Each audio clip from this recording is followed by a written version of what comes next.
call this meeting to order. Good evening, everyone. Welcome to the City Council meeting, and I'd like to welcome the folks who are visiting from the joint meeting of Essex and Union counties to Summit, and thank you for coming in tonight. Madam Clerk, would you read the adequate notice of compliance statement? Adequate notice of this meeting has been provided by the City Clerk's office in preparation of the Council annual meeting notice dated January 8, 2018, which was properly distributed and posted per statutory requirements.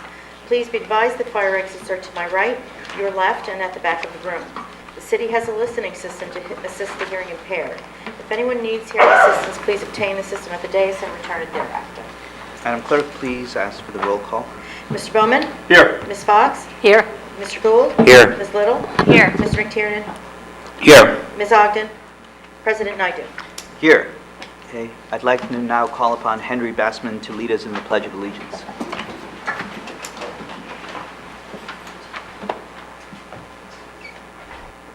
I pledge allegiance to the flag of the United States of America and to the republic for which it stands, one nation, under God, indivisible, with liberty and justice for all.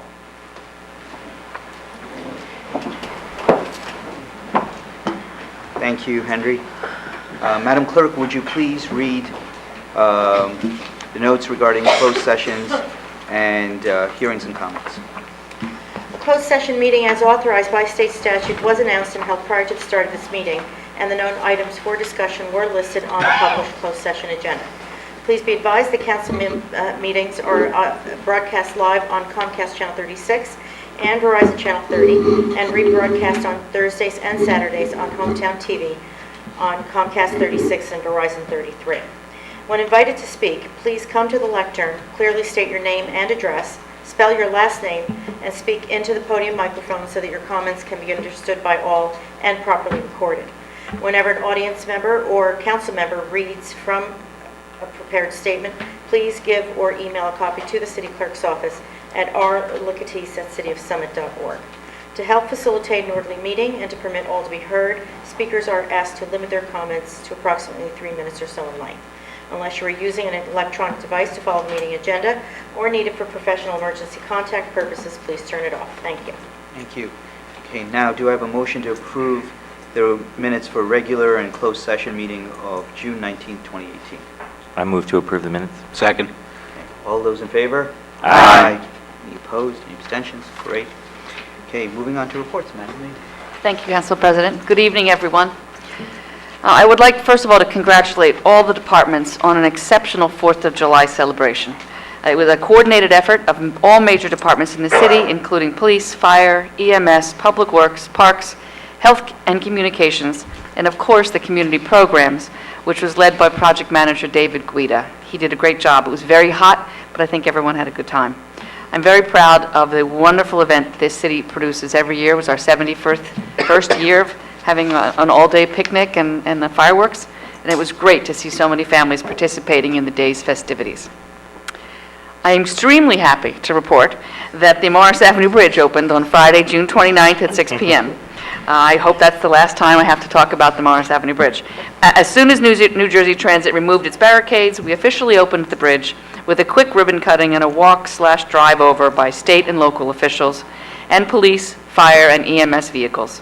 It felt great to join a number of elated Summit residents to walk over the completed bridge and witness people honking and cheering as they drove over.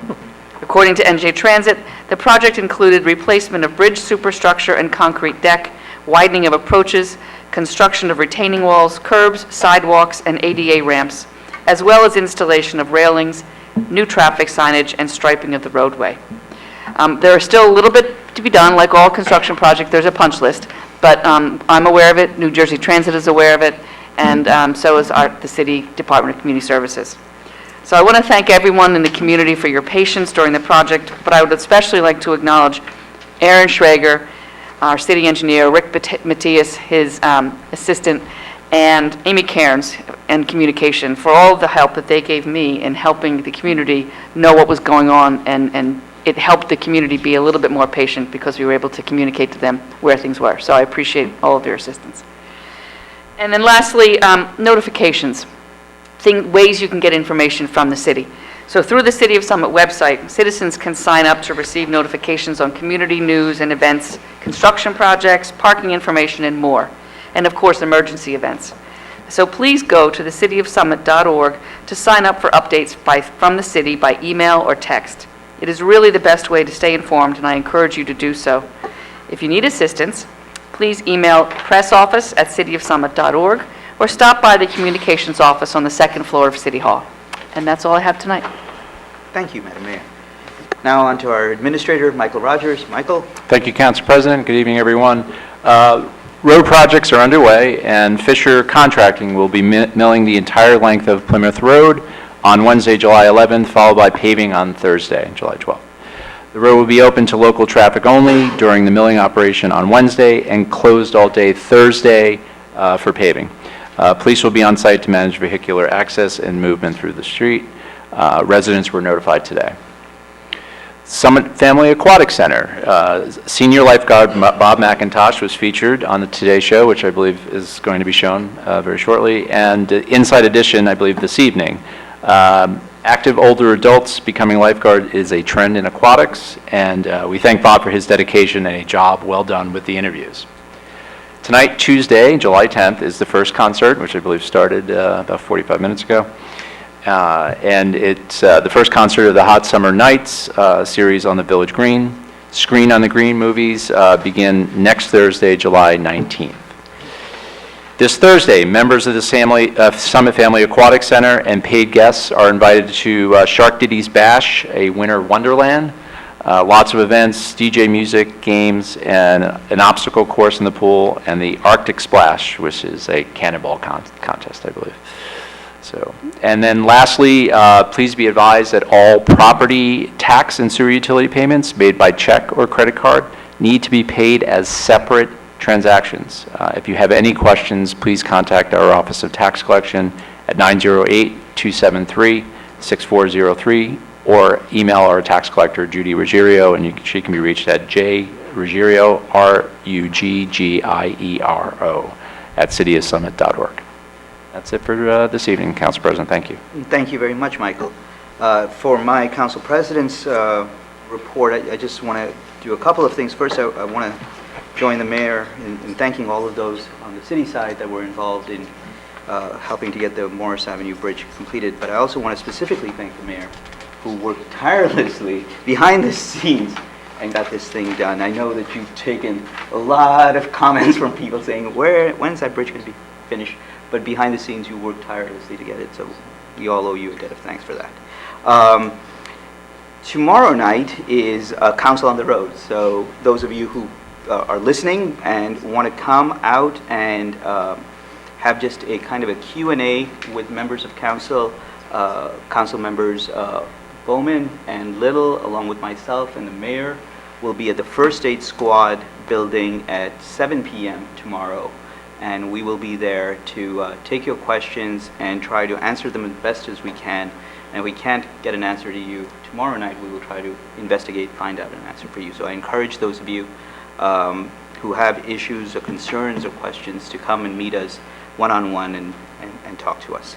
And then finally, as the city administrator said, today starts the Concert in the Green, and so the director of community programs, Judith Josephs, is not here, or her team, but as Michael said, they were featured in the Today Show, and so I'm going to ask that the clip from the Today Show be run so that folks can see it. Here we go.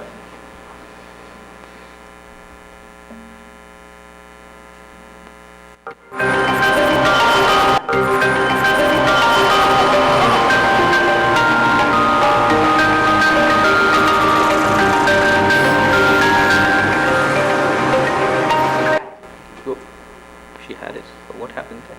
We don't know. Go back. I had to watch a little. Just return. Just Go back. Hit go. Hit back, yeah. Hit back. What's happening right now in urban environments is essentially where Here we go. Okay.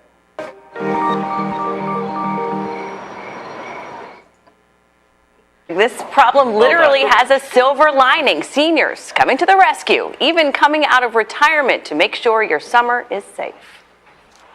There was a time when being a lifeguard was the summer job to have. Immortalized by coming-of-age teen movies and unforgettable TV heartthrobs. I know, this is my office, isn't it great? But years after Baywatch brought us the slow-motion beach run, it's hiring that's slowing down. The economy right now is pretty good for summer employment. So we're competing with people that are paying far more than we can afford, especially in the municipal market. Thanks to extracurricular activities and internships, fewer teens are seeking summer jobs. Only 35% of 16 to 19-year-olds are working this summer, down from 52% in 1998. Many of the nation's 150,000 lifeguard positions are sitting empty, forcing beaches and pools to look to a new generation of older lifeguards, like Bob McIntosh, who mans a chair at the Summit, New Jersey Family Aquatic Center. I'm in my mid-70s. He first lifeguarded in college more than 5 decades ago, followed by a career traveling the world for the State Department. I handled the U.S. government real estate portfolio overseas. This is my scene. But as he headed to retirement, he couldn't ignore that old call of the whistle. I just love this job. Being outside and, maintaining physical conditioning. Certification tests at least every 2 years ensure lifeguards of any age are up to the task. In Austin, Texas, Ed Myers is 87, and after a career as a rescue swimmer in the Navy, says he may be even more qualified than younger guards. I can spot danger, and that's the secret, to spot the danger before it happens, and that's where I think experience, age, comes in. Back in Jersey, Bob swims every day to stay up to the task. As for working with guards a quarter of his age, I try to give them their space. But there's also a lot they could learn. Bob has seen rescues. Bob knows what could happen. Lifeguards with life experience, spending their golden years back in the sun. And lifeguarding isn't the only workplace turning to retirees to fill jobs. Older Americans are quickly becoming fixtures in lots of seasonal jobs. One other benefit, guys, they don't go back to school at the end of the summer, so they'll be there through Labor Day. I think that's a smart idea. Yeah. All right, Kristen, thank you. Great, thank you. Okay. We are back with an unexpected turn of events for the oldest living World War II veteran who had his life savings stolen. Wait a minute. Thank you, Marge. And that was not going to be an uplifting story.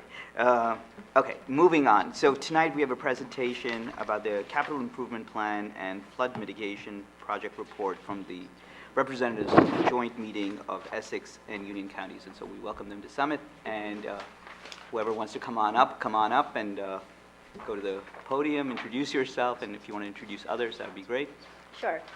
Good evening. My name is Joni Noble McDonald. I'm from Inglesino, Webster, Wiscalla, and Taylor. Oh, I'm sorry. We are counsel to the joint meeting of Essex and Union counties, and I'm here with representatives from the joint meeting. Our executive director, Sam McGee, is here. We have our engineering firm, CME Associates, that's here. Henry Johnson will be speaking in a few about these two projects. We have the joint meetings bond counsel, Everett Johnson. We have the joint meetings financial advisor from Powell Capital, Julie Ellers. She'll be speaking also. So basically what we're here tonight is to talk about two projects that the joint meeting has upcoming. The first is their capital improvement project. Basically every couple of years the joint meeting reevaluates its capital improvement plan to see if there's new changes and new projects that need to be done to keep the facility up to date. And so the last time the capital improvement plan was evaluated, it was about 4 years ago, so it's time to consider it again. So Henry will go through those couple of projects that'll be impacted through the capital improvement plan. The second project that the joint meeting is dealing with is the flood mitigation project. This came about as a result of Sandy and flooding that had occurred on the site from the storm.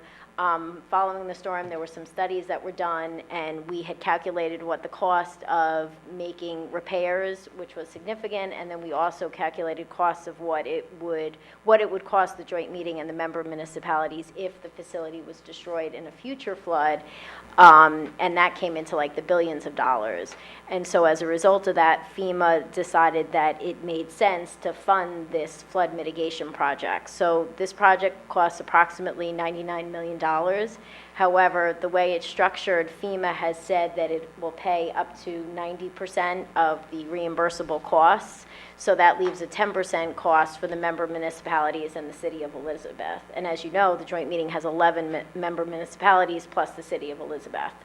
So I will introduce Henry now to give a short presentation on what exactly these projects, as an engineering perspective, how they work. Good evening. Can you all hear me? Yes. Yes. Yes. But I'm sorry, but for the sake of, because we're televised, if you could go to the mic, actually, that would help. Yeah. Yeah, you can move that. Thank you. Because if you don't speak into the mic, then it doesn't get picked up on television. Yeah. Okay. My name is Henry Johnson. I'm with CME Associates. We're the consulting engineer for the joint meeting. As Joni pointed out, there are two projects. The first is a capital improvement plan. And what you see in front of you is the capital improvement plan. This is a live plan, and we update it about once every 3 to 4 years. And on this anniversary now, there are 3 projects that are slated to be improved or to be constructed in the next couple of years. And those projects are the ones that are in green, as you can see on the left-hand side. The 3 projects consist of, one is a waste gas burner, which burns the biogas that's generated by the anaerobic digesters.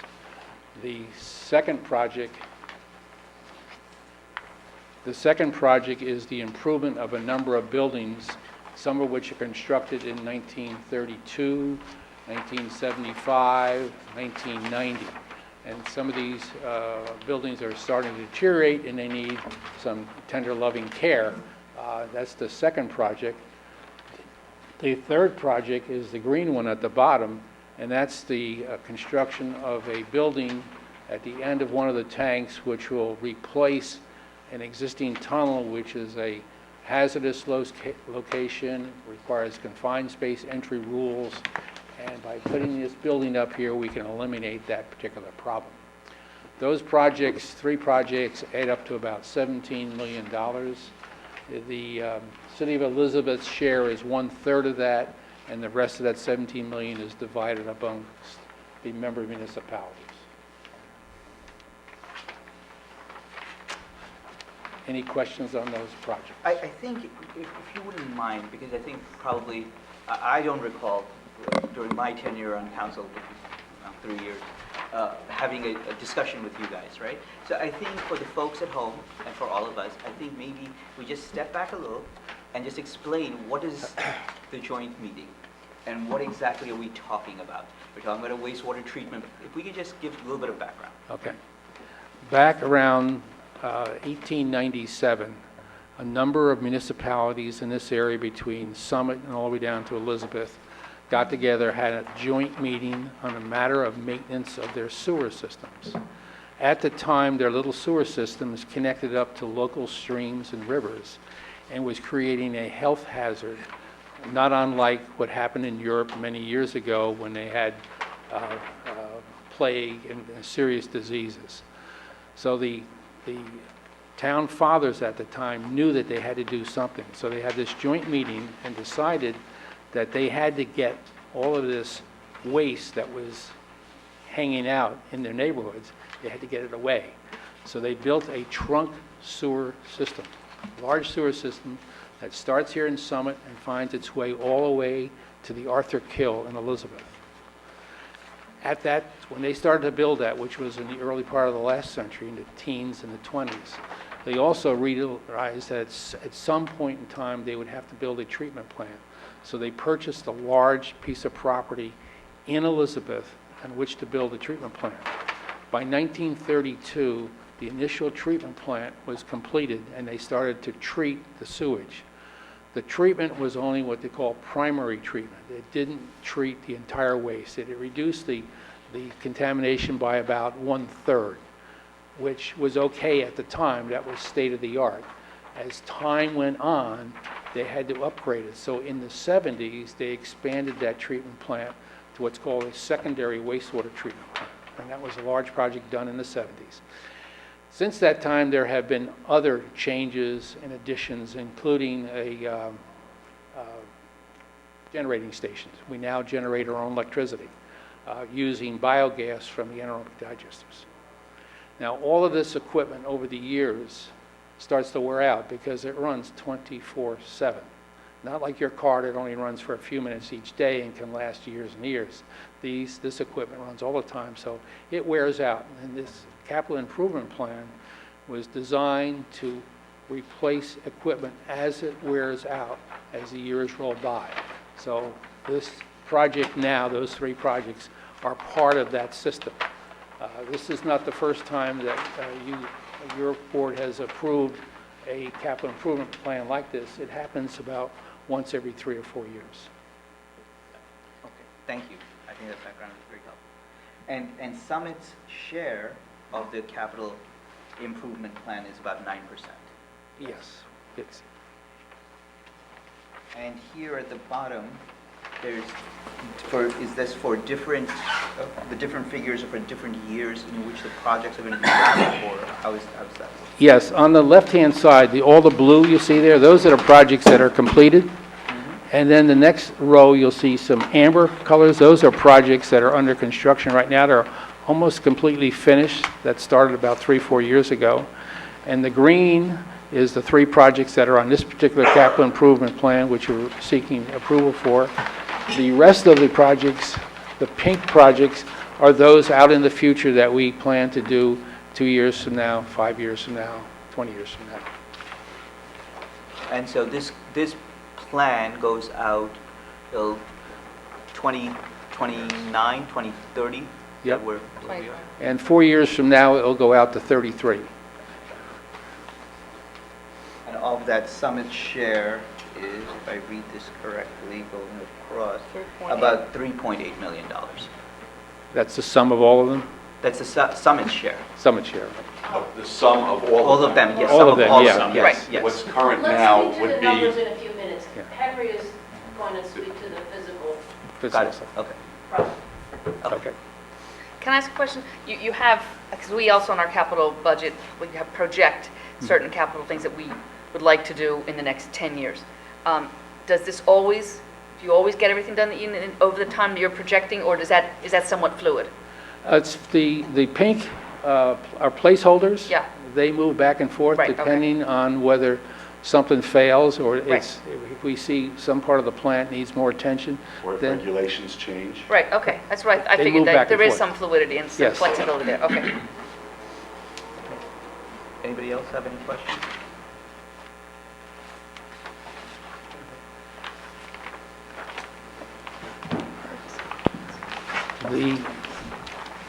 The second project is the flood mitigation project.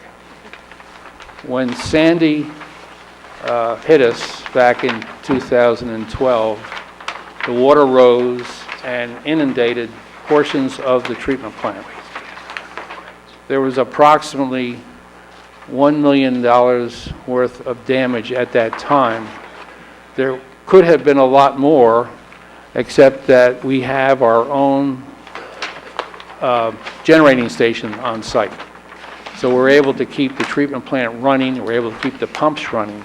So some of the flood waters that came onto the site actually spilled into some of the lower tanks, and we pumped it right on out. So the amount of damage was minimized because we had the generating station. Had the generation station not been able to operate, and understand we're only within 6 inches of not being able to run it, because the water level got within 6 inches of the finished floor. 6 more inches of surge, and we would not have been able to run the generating station. and then the entire site would have been flooded, and all the buildings, and we would have approximately $60 million worth of damage. Added to that, there'd be a loss of service, which is estimated at $1.8 billion. So it would have been catastrophic, except for the fact that the generating station kept running. Mike? Could you just explain to the audience, I mean, you just gave a monetary number, but just so people know, when you say loss of service, what does that mean to the average person? You want me to handle that, Henry? Yes, that'd be a good one for Joe. Okay. By loss of service, it means that every man, woman, child, business, factory, industry would not be able to dispose of its wastes and would be forced to shut down.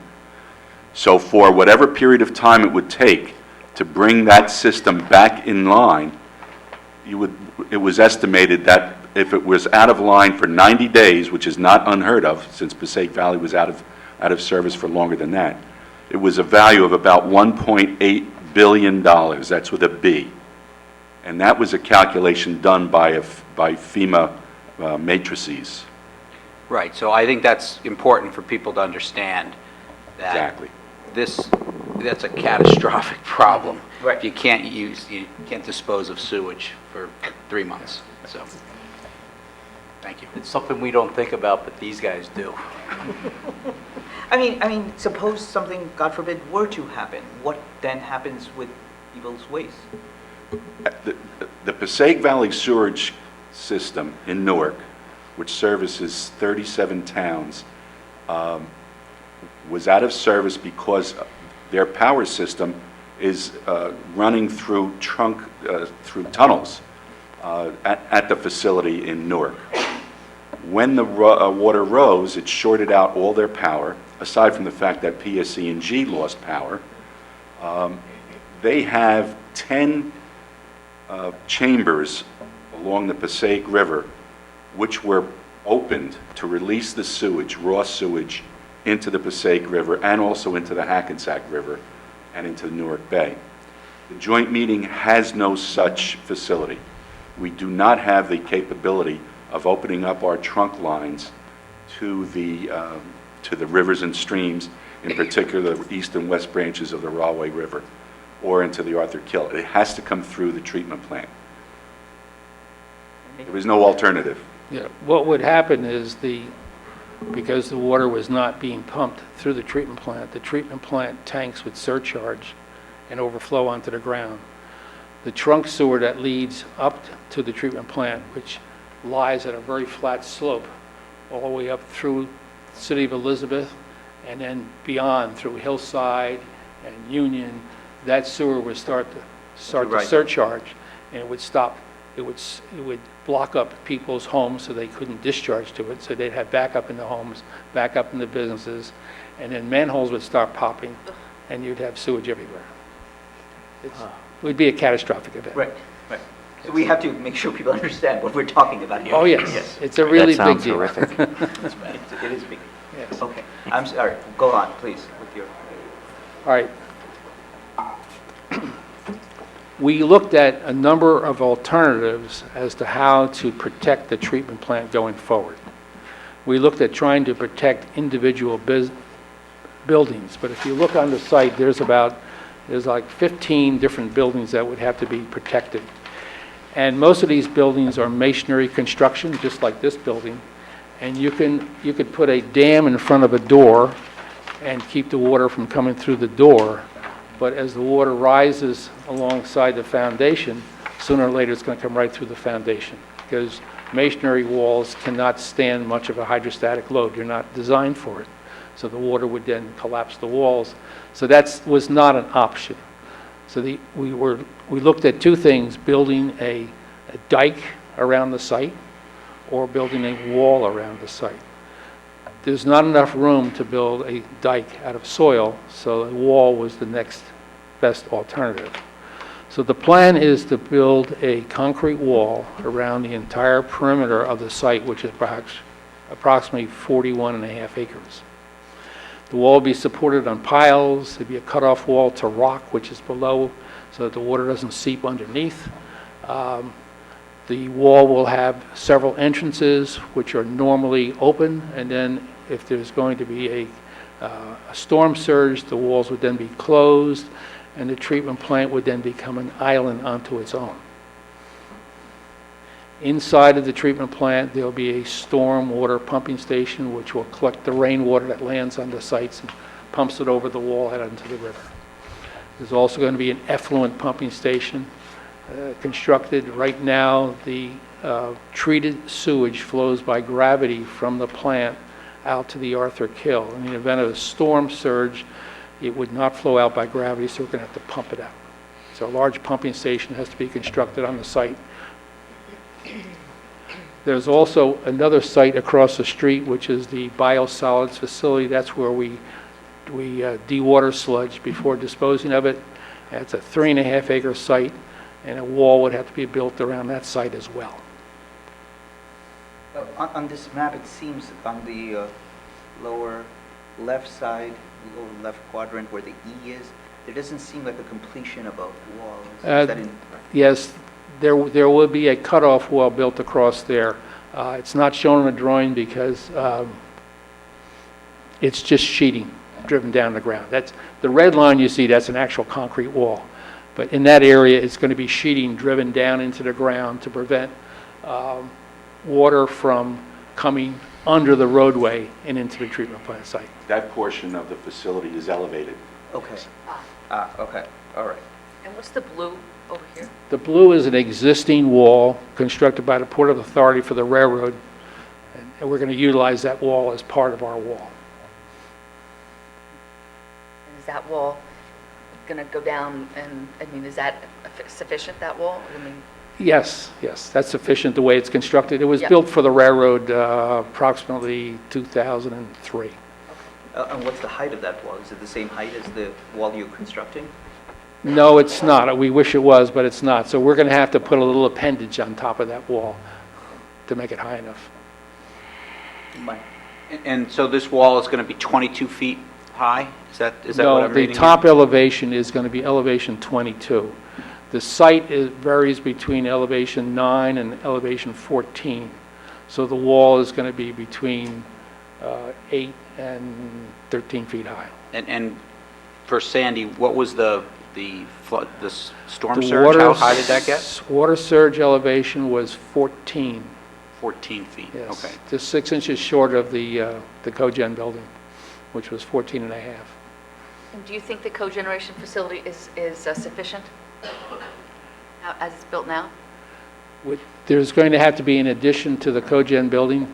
Right now, it has 4 engine generators in it, and a space for 2 more generators. When we put in the new pumping stations, we're going to need more power in order to keep it running during an emergency situation. So we're going to add the 2 engines to the cogen building, and then we're going to extend the power to the 3 new pumping stations, 2 stormwater pumping stations, an effluent pumping station, and we're going to extend the power across the street to the biosolids facility. Right now, the biosolids facility is powered separately by PSE&G and has no backup. When this is done, they will now have backup power. And is this, the addition to the cogeneration facility and the backup at the biosolids facility, is that included in the 99 million? Yes, it's all included. And the area between the wall and what you would need for the expansion, there's sufficient area to do all of that? Because you're going to put a wall now, right, behind where the cogen facility is. You're going to do these you're going to put in more generators at the cogen facility? When the cogeneration facility was initially planned and built, we opted for 2 additional platforms inside the building. Oh, so it's already... So the foundations are already there. Okay, got it. All we have to do is roll those engines in. Got it. Plug them in. Okay. All the electrical switchgear associated with them is also there already. What's the time frame for construction? The entire project is probably a 4-year project, 4 to 5 years from, that includes design time, because it's not yet been designed. We've only done preliminary design so far in order to come up with an estimated cost. The one last thing, I think it's important to say that, Summit has already had some input into this discussion. I mean, we didn't talk about structure, but each of these 11 municipalities has a board seat on the joint meeting, and I think our current rep is Councilman Bowman. So that is the governance structure for the utility. Councilman Bowman has a prior life experience in... I do. In this kind of stuff. So, It's a great job. Well, we're going to hear about some, as you said, some financials, but I Yes. certainly, speaking for myself, I appreciate your forward-thinking approach here. So, I think one thing we have to recognize is these guys keep coming with 6 inches, and that would have been a bad thing. And with the rising water levels, we have to address this now, and that's what these guys are looking at doing. And it was a perfect storm with the tidal basin coming in at that time. No rain. Right. No rain. So, exactly right. So I think that, there's been a lot of conversation, a lot of discussion. I've supported everything these guys, that they're doing. And the other thing is I'll invite all you up here on the dais to come down. The tours that these gentlemen do and the facility is, I know Mike has been down, but it's something really impressive. The fact that they have become, almost becoming a power generator with the amount of level, the energy that they are creating. And you look at their utilities as a percentage of budget is minimal now as compared to 3 years ago. So, kudos to the joint meeting for doing that. No, thank you.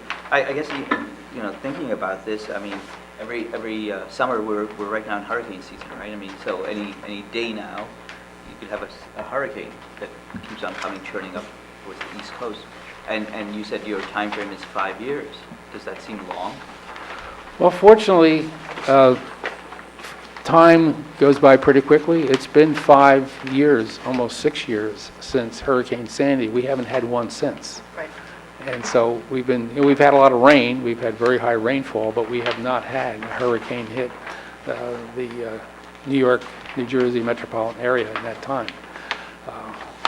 Hopefully it doesn't happen before we get this job done. But it's important to get this going now in anticipation that it can happen again in the future.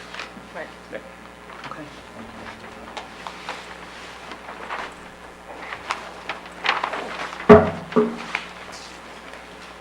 Good evening. I'm Julie Ellers from Powell Capital Markets, financial advisor to the joint meeting. Good evening. I'm Everett Johnson, shareholder with the law firm of Walensky, Goldman & Spitzer, bond counsel to the joint meeting. So we're going to give you the short version of how the financing will work. As regards the capital improvement plan, the total cost is $17.3 million.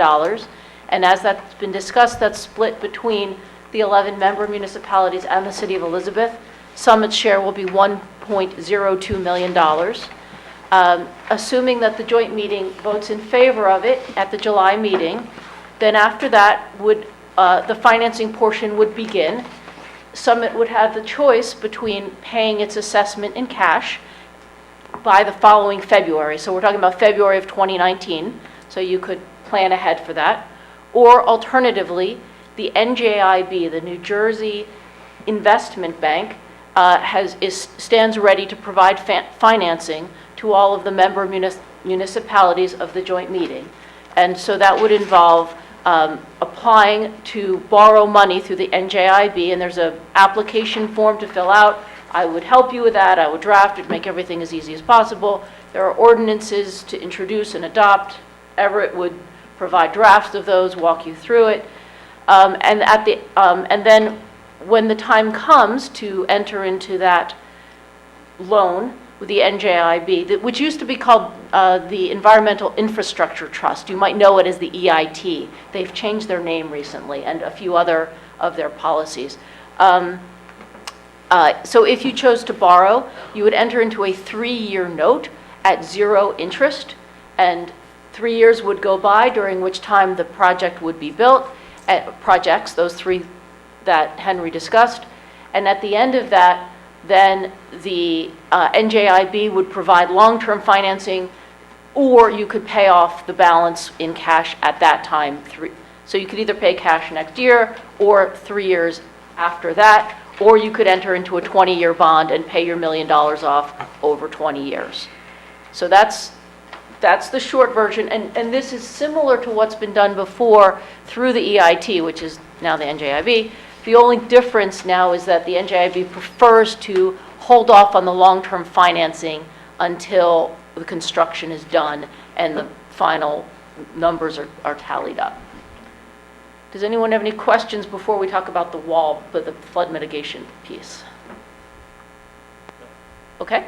The only thing I would add with that is, if you guys decide to undertake this via bond ordinance, we'll be looking for this council to introduce bond ordinance in August or September. Basically, we want to have all the municipalities who are going to issue debt to have the ordinances finally adopted and effective by November. So for timing purposes, that's what we're thinking. So the flood mitigation project costs, we'll call it $100 million. And so FEMA will be reimbursing 90% approximately, and I'll come back to that in just a second. However, the full amount has to be borrowed first. So the way it would work is the municipalities collectively, in total, would apply to the NJIB for $100 million of financing. And we're going to ask everyone to do that because in addition to providing the financing, NJIB also has reimbursement specialists who are extremely knowledgeable about getting money through FEMA and expediting those reimbursements. So there'll be the loan, and then along with it, there'll be something called a memorandum of understanding, which will let NJIB apply on your behalf for the reimbursements, which is a really, really good thing. So you don't have to worry about it, and they get the money back promptly. So your share of the $100 million is $5.9 million, by the way. So you would enter into a short-term note with the NJIB for $5.9 million. And again, this would be a 3-year note with 0 interest. You would pay nothing for 3 years. So monies would be being spent, and as the wall and the cogeneration things and the pumping stations are built, shortly thereafter reimbursements would be coming back from FEMA, offsetting the amount that's being borrowed. When all is said and done, at the end of the day, the whole project would be built. That we expect there to be approximately $10 million that's still owed, of which your share, Summit's share, would be $589,000. And at that point, either you could pay the $589,000 in cash, or you could enter into a long-term bond through the NJIB and spread it out over many years. That's the nutshell of it. One thing that's very important to understand is that the NJIB has told us they will not close on loans with any of these, with any municipality, unless the FEMA commitment is in place to their satisfaction. So right at this moment, the joint meeting is finalizing information with FEMA and answering all the questions and dotting I's and crossing T's. But when it comes time to close on the loan and to borrow your $5.9 million, the NJIB will not loan it to you unless FEMA is on board, signed up, ready to go to their satisfaction. Yes. Are you anticipating the reimbursement process from FEMA? Would that money be in by the time the 3-year note expired, or do you think that there might be further lag, so after 3 years the number may still be higher than that? When you say 589,000, has boasted to us of reimbursement times of less than a month. Whether this exactly will come to pass, I can't say, but they've talked about that their skill is such that they expect reimbursements to be within 30 to 60 days. And the reimbursements are done based off the loan, but not as when you spend the money. So you're not going to spend all this money within a month. Correct.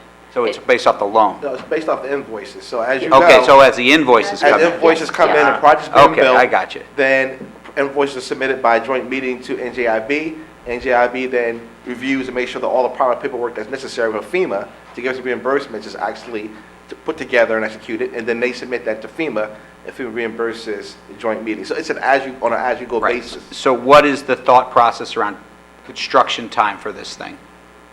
3 to 4 years. So 3 to 4 years, okay. The same time frame as the other one.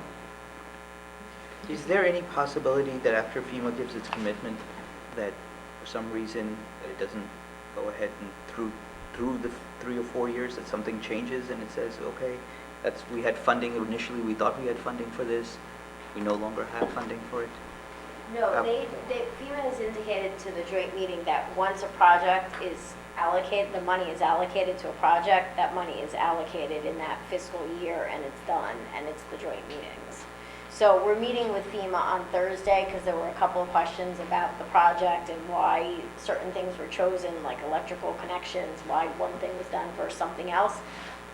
So we're still finalizing, but what's been explained is that once FEMA says it's all good, that's it. The money has been set aside and it's allocated for this project and it can't change.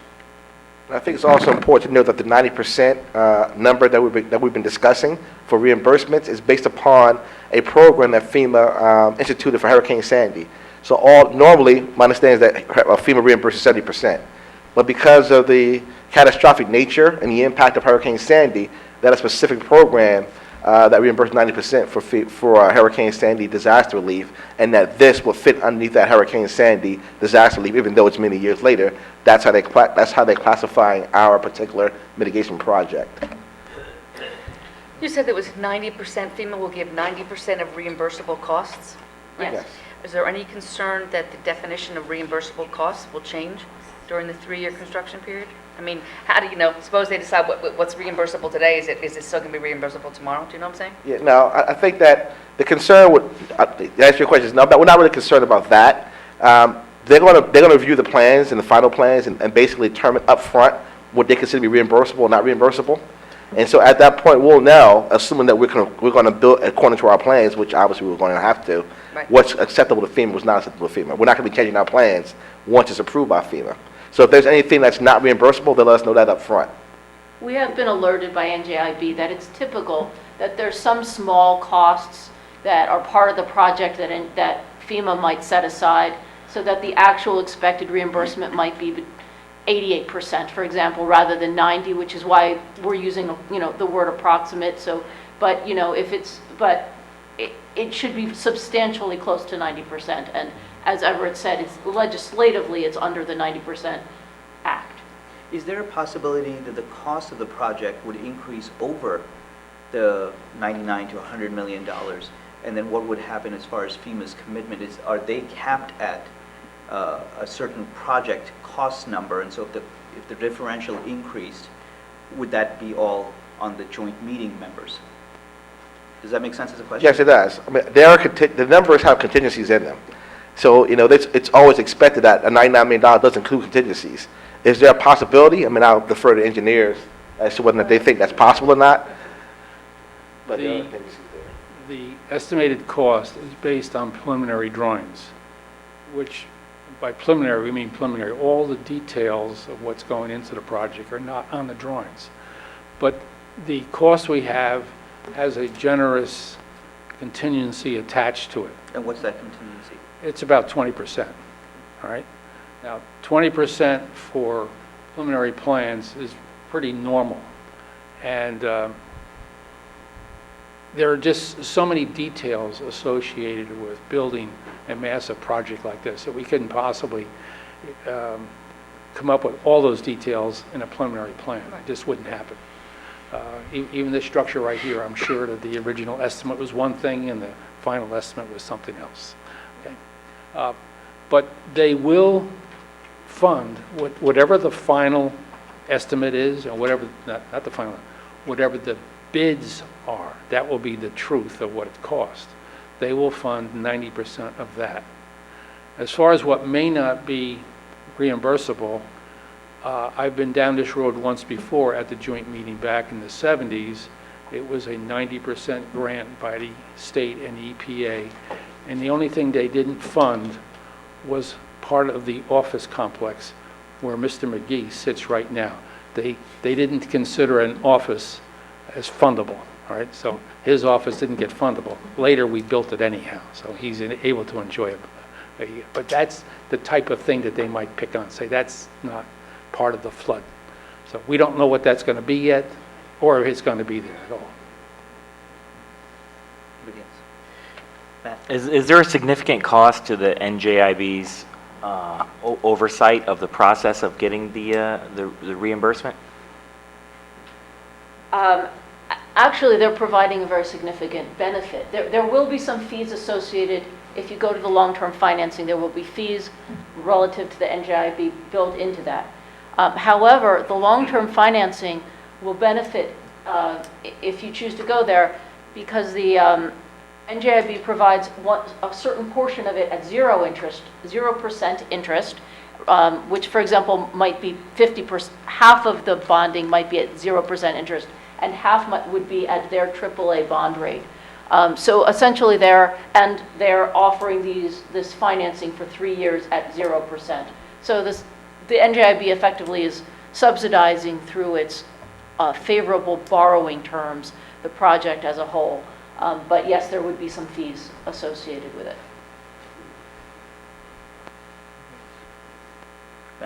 Just for what you just laid out about some meld between for the long-term funding at 0 and their AAA rating, does that hold true as well for if we choose to go down that road for the capital, the capital raise? Yes. All right, so I'm sure finance can discuss those differences. You also don't have to decide right now. The decision you would have to make shortly after the July meeting, assuming it's approved, is to decide then whether you're going to pay your assessment in cash or whether you're going to have the 3-year note. If you choose to go into the 3-year note, you don't have to decide now how that's going to play out at the far end of it, whether you're going to pay off your balance or enter into a bond. Right. And as you said, there's no real fees associated with that 0% 3-year. Yes. It's free money. Think of those rebates we get back at the end of the year. Anybody else? Okay. Thank you all. Thank you. Thank you very much. Thank you. We do also I have a packet of just a written summary of the project, a Oh, sure, breakdown of the absolutely. assessments, Yeah. and some frequently asked questions and answers. Thank you. So, Pass it at the end. Yeah, we'll pass it at the end. You want to pass it on? Oh,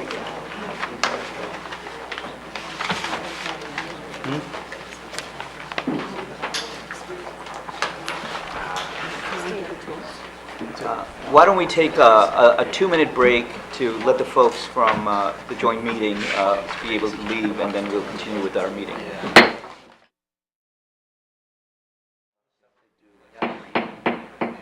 We can get back to session. We've now come to the point of our meeting for public comments. So if there's anyone in the audience who would like to speak about an issue that's not a topic of today's agenda, would you please come forward and speak? Seeing none, we'll move along. All right, we have tonight 2 ordinances for hearing. The first one is Buildings and Grounds. Madam Clerk, would you please read the ordinance 18-3171? An ordinance amending the code, Chapter 35, Development Regulations Ordinance, Article 1, General Provisions, subsection 35-1.6, Definitions, and Article 4, Zoning, subsection 35-4.3-9, CRBD, Central Retail Business District. Thank you. Councilwoman Fox. Thank you, Council President. This ordinance will amend Article 4 of the Development Regulations to expand permitted uses in the Central Retail Business District. This ordinance is based on recommendations of the Summit Downtown Board of Trustees to address increased pressures on downtown businesses from e-commerce. The Planning Board has considered these recommendations and made additional recommendations for uses within the CRBD zone. The ordinance allows uses such as art studios, cooking studios, recreation uses, including escape rooms, breweries, theaters, It's all listed in the ordinance. This ordinance also applies design guidelines to development in the CRBD zone to govern the appearance of elements, including facades and windows. This ordinance is an important step in the ongoing comprehensive review of Summit's development regulations that we'll be doing over the next year.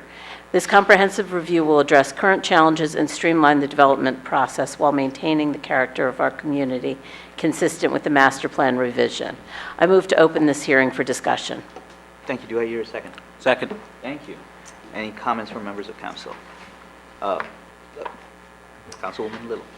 I would like to say that I'm, as one of the liaisons to the Summit Downtown Inc., we've heard over and over again about businesses that have looked at Summit and been scared away by applying for variances or trying to go through that process and gone to neighboring towns. So, and also hearing from residents that many of the things covered in the ordinance are things they would like to see in the downtown through both the master plan process, the redevelopment, just walking door to door and talking to residents. So I'm definitely in favor of this ordinance.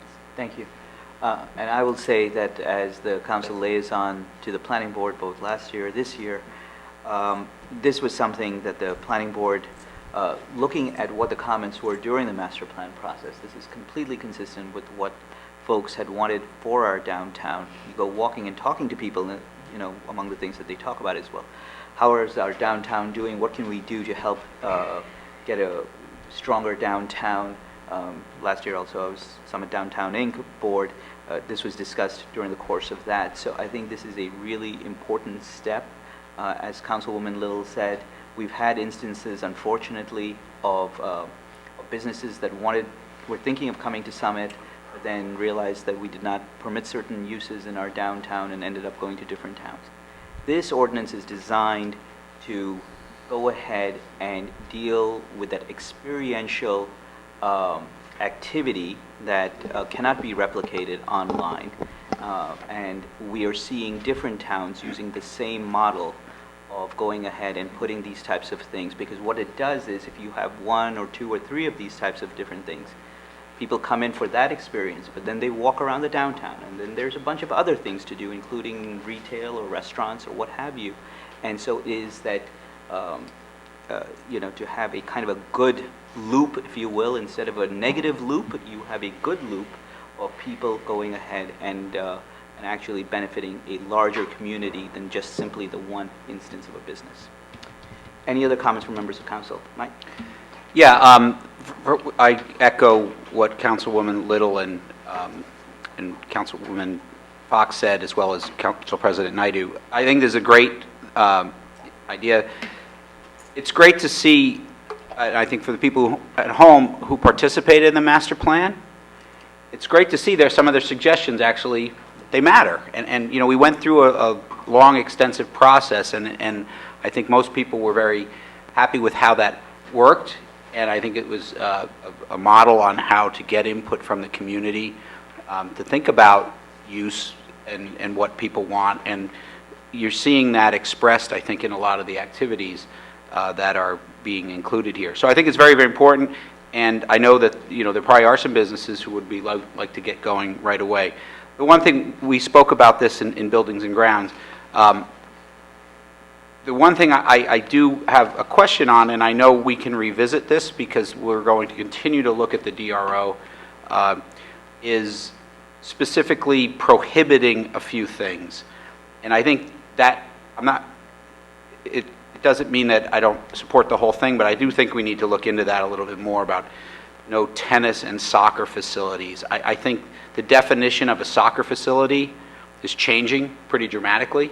You can do it for 5-year-olds, and that could be a soccer facility. So I think I understand possibly why the planning board put those in there around large size, but you know, this thing includes skating rinks, but you can't have a soccer facility. And I think we should just be careful about micro managing types of businesses that can go in the CRBD. So I do support this, but I do think that we should tweak this at the next cut when we can.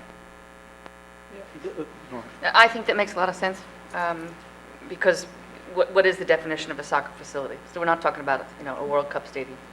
But I have heard so many people talk about how we need to give have more experiences in the downtown, and more retail owners know that they can't just survive with goods. You have to have services as well. So, in this situation, it's something to do, and then it brings you to the source. So I'm in favor of this. Yeah, absolutely. We heard this over and over again during the master plan conversation, and I was so happy that we had such a robust, open conversation, just as we've been having about the Broad Street West redevelopment. People want to know, and they want to be heard. They want to have a voice in how we're directing the city over the next dozen years, and the fact that we're codifying some of the things that they really wanted is great, and I'm really I'm glad. Thank you to the planning board and Buildings and Grounds for getting this together. Matt. Sorry, and I agree with everything Mike said. Yeah, we want to give businesses, this is what we've been talking about for a long time, we want to give businesses the best chance for success in Summit. So bring as many as we can and help them go as much as we can, and I love that we're making that progress, and I hope we don't limit it. See, I think we're all saying the same thing, and when I look at it, and I see it's an activity-based ordinance, and activities build on activities. So the more we can get people down here moving and shaking, if you will, the more we can have a prosperous and energetic downtown, what everyone is looking for. Great. Any comments from members of the public? Seeing none, any further discussion by members of council? Okay, I will close this hearing then. Moving on to safety, 18-3172. Madam Clerk, would you please read the title? Amend the code, Chapter 7, Traffic, Section 7-11 through streets, stop sections and yield intersections, and subsection 7-11.2, stop intersections designated. Councilman Gould. Thank you, Council President. We discussed this at the last council meeting, and we introduced it at the last council meeting, and we want to add a significant 5 new four-way stops. We've discussed 5 new stop signs, some of which, what's that? 3 of which are four-way, apologies. We discussed this with the city engineer, we discussed this with Chief Weck and the police department. I have learned since being on council that four-way stop signs are not necessarily speed mitigation, but they do help pedestrians, they help safety in general, and we think they're required. So the locations are listed as Whitridge and Hobart, Essex Road, Maple Street, Lafayette Avenue, and Plymouth Road. So I move that we open this hearing. Do I hear a second? Second. Thank you. Okay. Comments from members of council? Marjorie. I'd like to thank the Safety Committee and the Police Department for this. I think this is a great ordinance. I'm particularly happy to see Maple Street and Oakland Place. That having gone through 2 kids at the middle school, my heart is in my throat a lot of times when I see kids crossing with the sun glare on that intersection. So I'm glad to see that one's being addressed, and hopefully that will make it a safer intersection. I would agree. I drive there. Beth. Thank you, Council President. I am also very much in favor of this ordinance. I live in my neighborhood, is the 2 new 4-way stop signs on Whitridge at Essex Road and Hobart Road have gone up, and both I've experienced myself that it's much safer going through those intersections, and I've been contacted by more than a dozen residents thanking us for putting those in and saying how much safer it is. So it's definitely not only made it safer, but it's very popular with residents, and they are very appreciative. So I wanted to say thank you to Chief Weck for his efforts and the Safety Committee as well. Thank you. Anybody else? Mike. Thank you, Council President Naidoo. To echo Councilwoman Little's comments, these processes do take a little while. I remember when I was on safety a couple of years ago, we started to discuss Whitridge and Hobart and Essex and Whitridge, and it's a process. They have to do studies, have to talk to the county. There's a lot of different things that go through, but I think, though, the reason we came up is because residents started talking about it. And I think that is something that residents should be aware of. If you have a suggestion, reach out to a council person. There is a process, though, I would say. Not every, you're going to put a stop sign up everywhere, so don't get that expectation. But sometimes they do make a lot of sense, and I think in these particular instances, they do, and I'm happy to see them. Thank you. Anybody else? All I'll say is, again, going back to the master plan, during that process, part of the discussion we talked about, and in the master plan, is the issue of conductivity as far as how people circulate through the town, and the fact that we want to make people be able to feel that they have safe streets to walk down on or bike on, and this is part of that process. I think there is so much elements of the master plan that are now infusing through what we are doing, because we got so much community feedback about how we are operating, and so you'll see a lot of this stuff is just simply a reflection of what people have told us we want to see, and it's getting implemented, and I think that's great. Take comments from members of the public. Is there any? Not hearing any further discussion by members of council? Okay, call this hearing to an end. Moving on, ordinances for final consideration. Madam Clerk, would you read 18-3171? An ordinance amending the code, Chapter 35, Development Regulations Ordinance, Article 1, General Provisions, subsection 35-1.6, Definitions, and Article 4, Zoning, subsection 35-4.3-9, CRBD, Central Retail Business District Zone. Do I have a motion for final consideration? Yes, we just had a hearing to amend the DRO, and I would like to move this ordinance for passage. Thank you. Second. Thank you very much. Roll call, please. Mr. Bowman? Aye. Ms. Fox? Aye. Mr. Gould? Aye. Ms. Little? Aye. Mr. McTiernan? Aye. President Naidoo? Aye.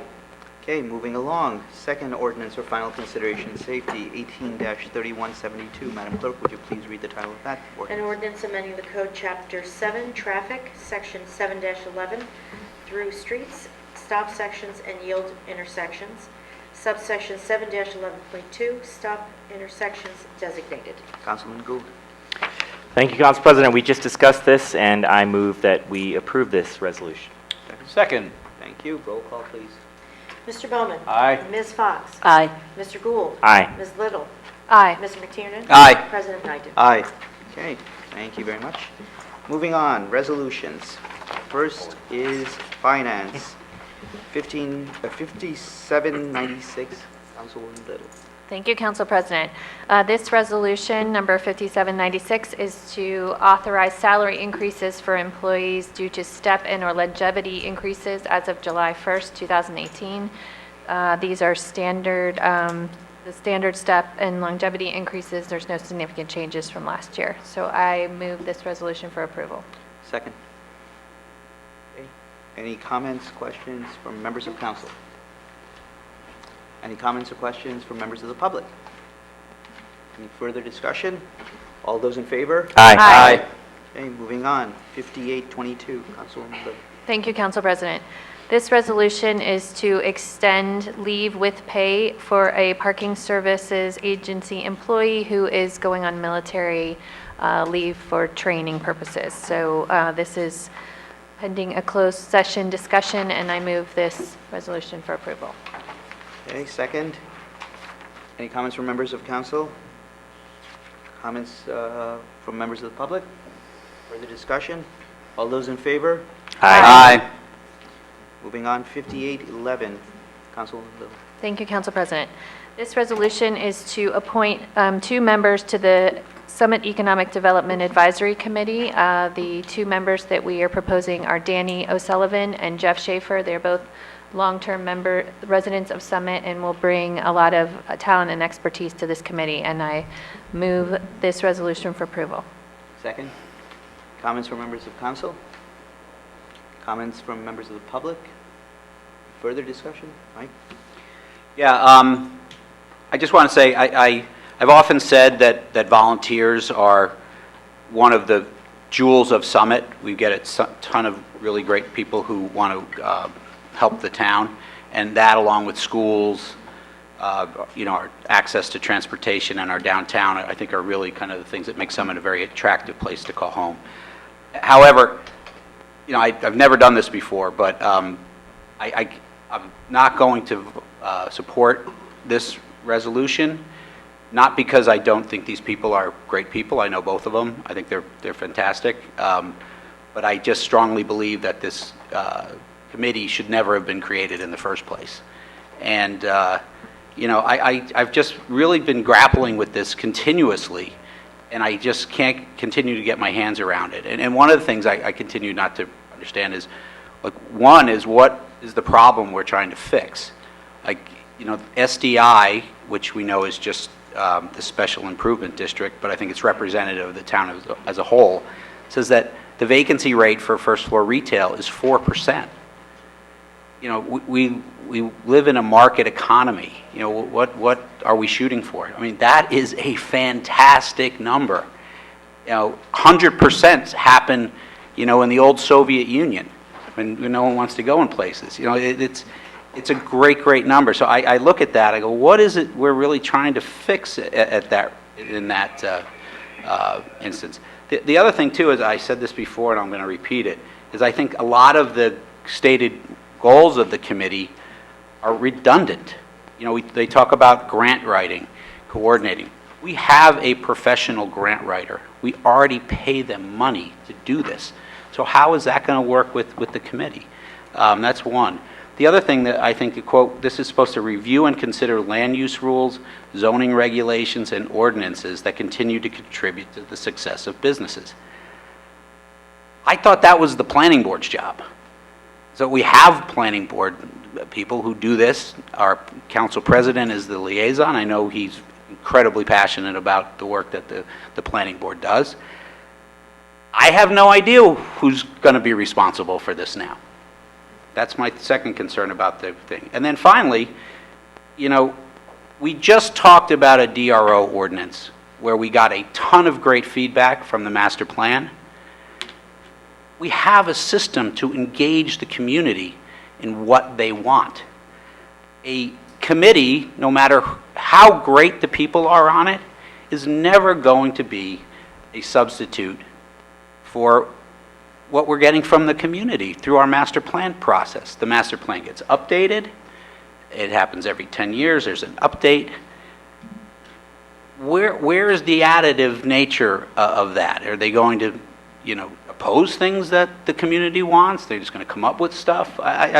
Again, it's redundant to a process that, as we just talked about, works very, very well. And then finally, a couple last points.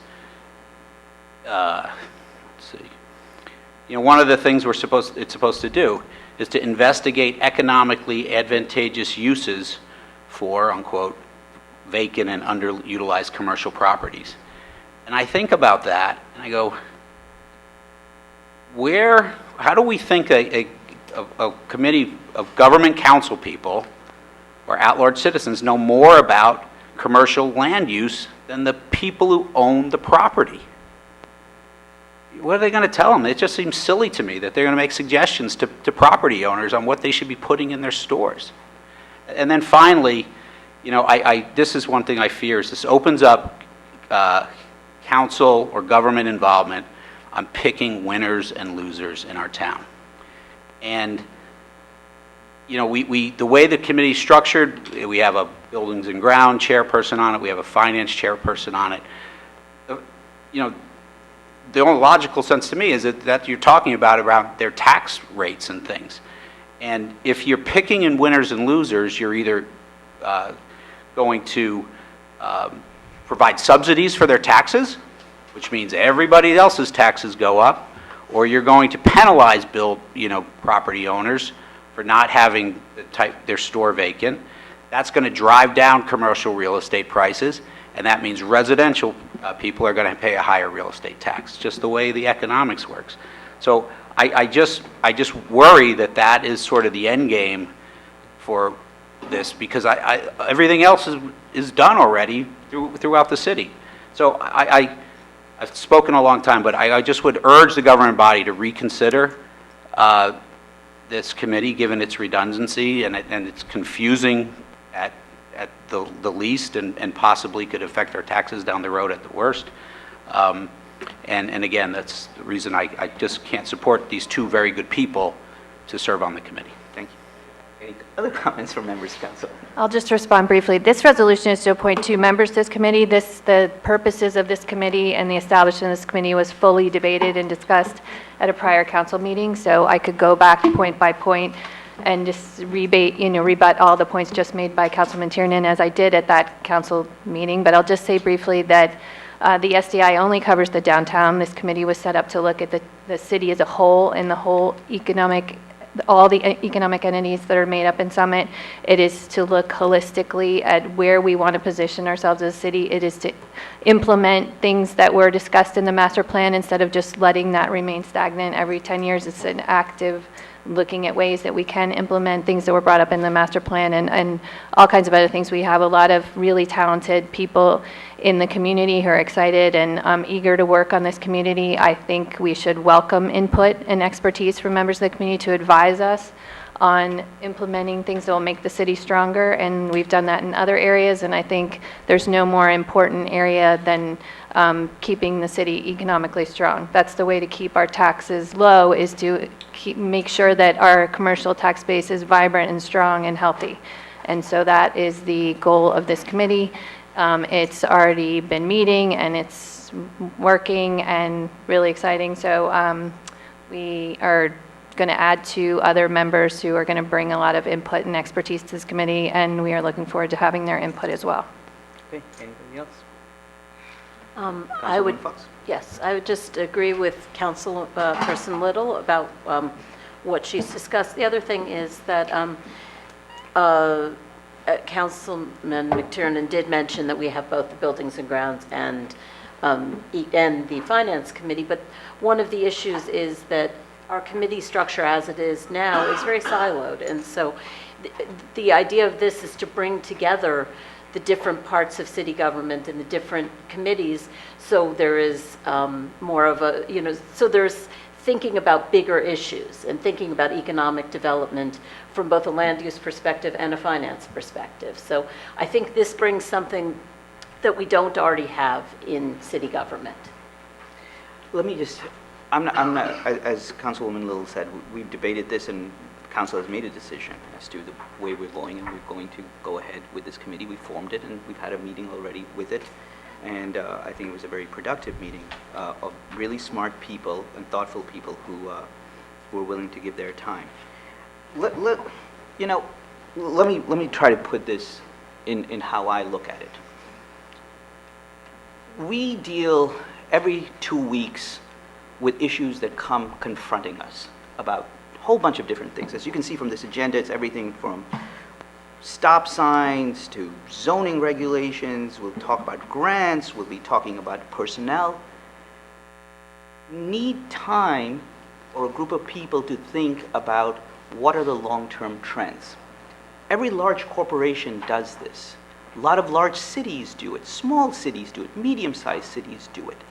And the reason that they do it is because we live in a dynamic world. If we lived in a static world, or if we lived in a little bubble that nothing of outside forces affected us, then we could have the luxury of saying, okay, we've got groups of people doing different things and we're good with it. And it has worked. But we live in a dynamic world. And yes, we have maybe a 4% vacancy rate. But when I was running for council 3 years ago, we had a more than 4% vacancy rate. There's plenty of storefronts that were unoccupied. And people, whether it's a 4%, a 7%, 10%, forget the percentages. It's how people feel about the town. Do they feel that there's emptiness? Do they feel that there's things going on? Purpose of this committee, and I go talking to people door to door, and I love talking to people door to door, because most people, regardless of whatever their political affiliation or whatever, they want government to work. They want their local government to work, and they want their government to do things to improve their lives, to improve their condition, because they have a significant investment in this town. For most people, it's their home. They've invested hundreds of thousands, if not millions of dollars, some folks, in this town. And they want to make sure that this council, or any future councils, takes those decisions that ensure their property value going in the future. This is about real money to people. This is about their retirement savings. This is what we're doing around here. The decisions we make influence how people will be able to retire, what kind of legacy they leave to their kids and their grandkids, and what kind of town they leave, right? So this is really significant personal stuff. And what are we trying to do here with this committee? We're saying, let's look at long-term trends. Planning board doesn't do that. I've been sitting on the planning board for 6, 7 years. I was a member of the planning before I became a member of council. I know what we do on the planning board. We get applications, and yes, we look at the DRO, but we have constrictions by our very nature, and that's how it should be. And the planning board shouldn't come here reporting to council. This is an advisory board to council. It comes and talks to council, and it gives suggestions to council. It doesn't make tax policy, and we shouldn't be trying to make people think, oh, what they're going to do is come up with winners and losers. Policy, by its very nature, is winners and losers, okay? There is no thing that government doesn't do that isn't winners and losers. For instance, I'll give you an example. Health codes. We have health codes that say that restaurants cannot have, vermin going around. Well, that's picking winners and losers, because there could be restaurants that could operate very cheaply, very effectively, without any health code regulations. But they go out of business because of health code regulations. That's picking a winner and loser because you put in a health code. Nobody would say it's a bad idea to have a health code. That is an extreme example, I'll give you that.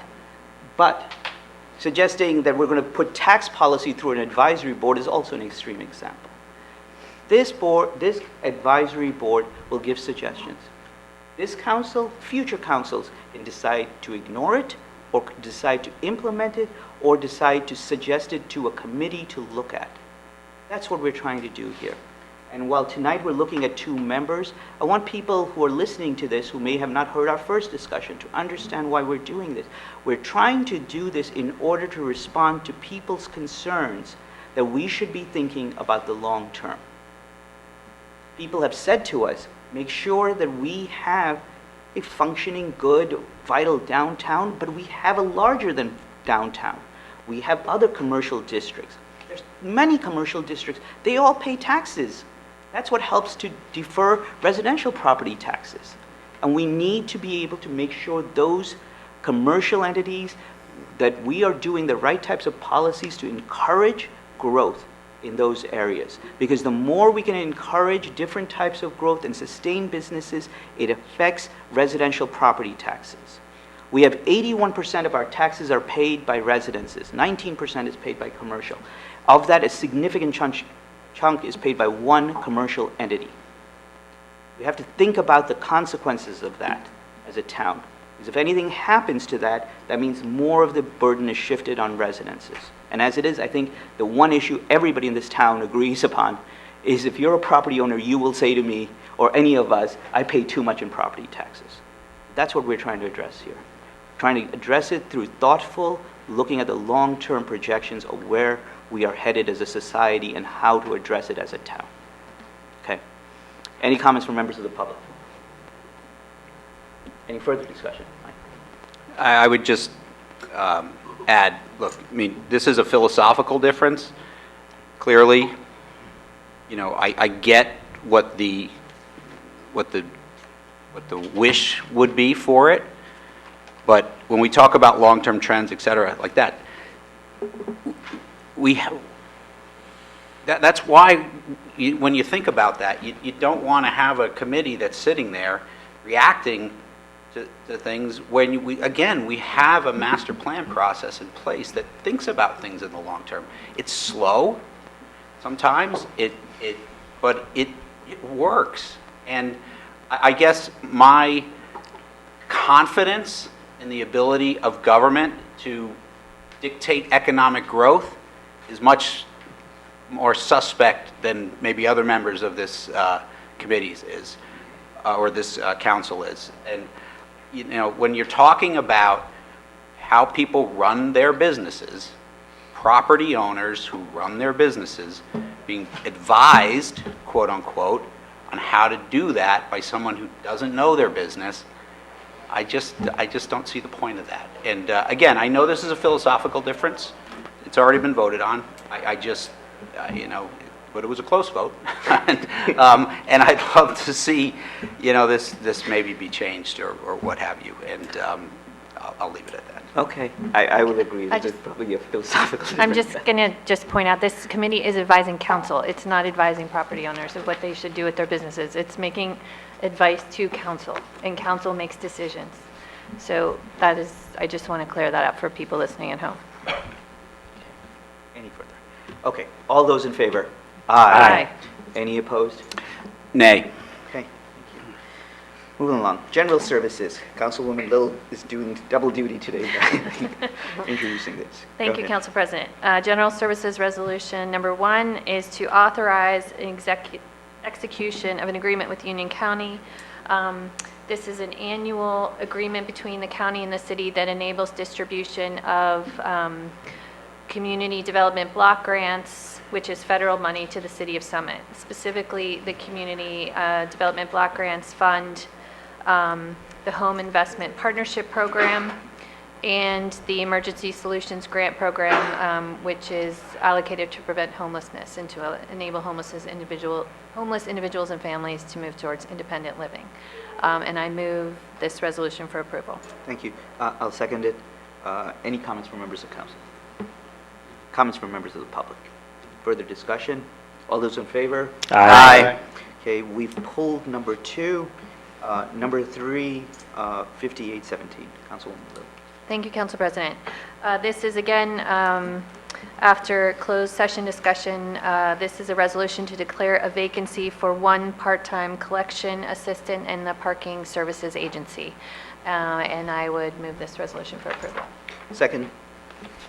Any comments from members of council? Comments from members of the public? Further discussion? All those in favor? Aye. Okay, now moving on to works. Councilman Bowman. Okay.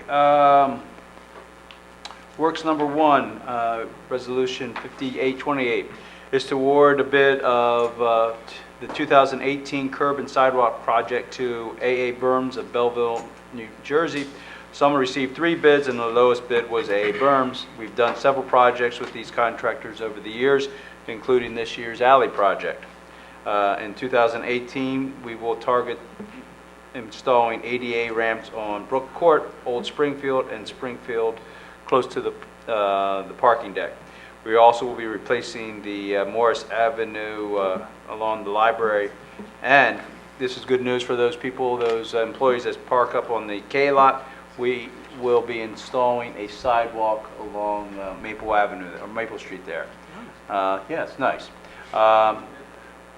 Which currently does not have a sidewalk. The bid is being awarded in the amount of $127,481.50. I move we accept this resolution. Thank you. Second. Do I have a second? Yeah, great. Any comments from members of council? Comments from members of the public? Further discussion? All those in favor? Aye. Works 2, Steve. Okay, Resolution 5787 is to authorize the execution of deed restriction at the Division of Public Works Facility at 41 Chatham Road. Back in February 2016, council approved Hatch Mutt McDonald, and now it's Mutt McDonald, to be our licensed site remediation professional, LSRP. The investigation is now complete and the results are in. It's exciting, isn't it? Dun, dun, dun. Let's find out. The final report recommends to the city that we agree to a deed restriction for the site, which is currently zoned as light industrial, L1 or LI. The deed restrictions are to prohibit the conversion of contaminated